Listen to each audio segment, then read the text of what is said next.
Welcome to The Newsworthy. All the day's news in less than 10 minutes. Fast, fair, fun, and on the go. Thanks so much for tuning in.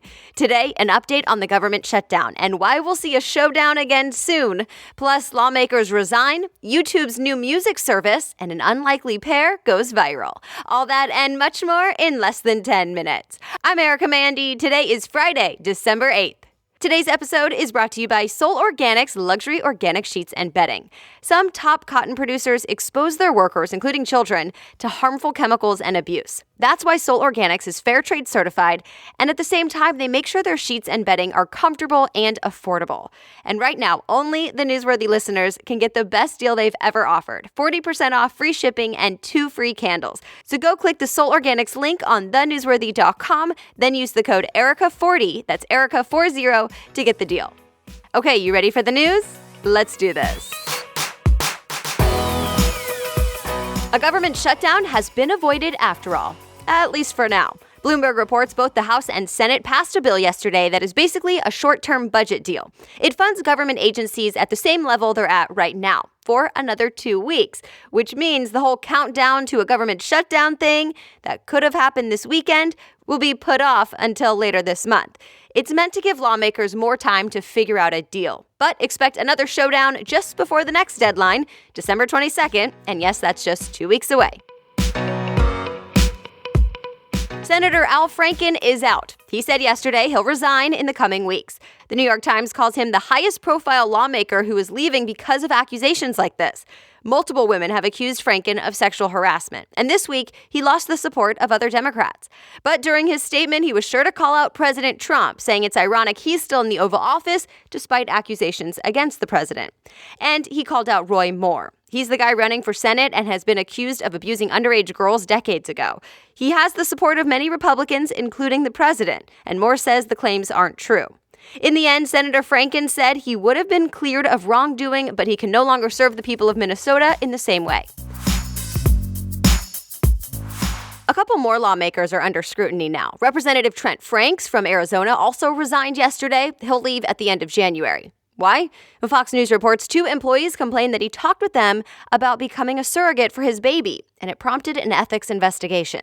The Ethics Committee is also investigating Representative Blake Farenthold of Texas for an allegation back in 2015. He's accused of using taxpayer dollars to settle a harassment lawsuit. A white police officer who killed an unarmed black man will spend 20 years in prison. Michael Slager was the police officer in South Carolina who shot and killed Walter Scott in the back in 2015. It was all caught on cell phone video, and prosecutors say it showed Slager planting evidence, and then he lied about it. First, there was a mistrial, then Slager later pleaded guilty, and yesterday, ABC News reports he got a sentence of 20 years. It's one of the few cases where a police officer was convicted for an on-duty shooting. All right, an update now on the Southern California fires. For the first time, state officials used the color purple on their fire hazard warning system, the highest category. It means extreme. The largest fire in Ventura County has destroyed more than 400 homes and buildings and damaged dozens more. The LA Times reports that fire is now moving towards Santa Barbara County, and firefighters are saying it could take a couple of weeks before the fire is out. There are still other fires in and around Los Angeles, although some areas have improved, but there's a new fire in San Diego County, and it's growing. By the way, some TV series had to stop filming in the LA area because of these fires. The Hollywood Reporter says HBO's Westworld, for example, had to suspend production, and same goes for CBS's SWAT. No word yet if it will actually affect when the shows will air. All right, other things people may be talking about today. Same-sex marriage is now legal in Australia. The Australian Parliament voted yesterday to make it official. People in the country had already voted yes on the issue in a survey, but Parliament still had to give it the green light. The law takes effect in about a month. The first weddings are expected early next year. Do you have TSA PreCheck? You know, where you sign up, pay a fee, and get to go in the extra special line at airport security where you don't have to take off your shoes. Well, Bloomberg reports a new report found TSA did not plan well for the program's popularity. Cue the staffing headaches and a big backlog of paperwork. The Homeland Security's Office of Inspector General did this audit. Apparently, TSA launched a big marketing campaign trying to get 25 million people in the program by 2019. But here's the problem. They didn't have a process in place to actually review all those applications that ended up coming in. TSA said, "You're right," and promised to hire more people and upgrade its software.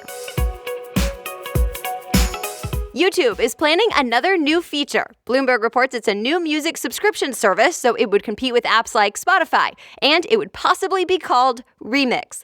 Warner Music Group has apparently already signed on, so that's a major record label, and YouTube may be in talks with a few more, including Sony and Universal.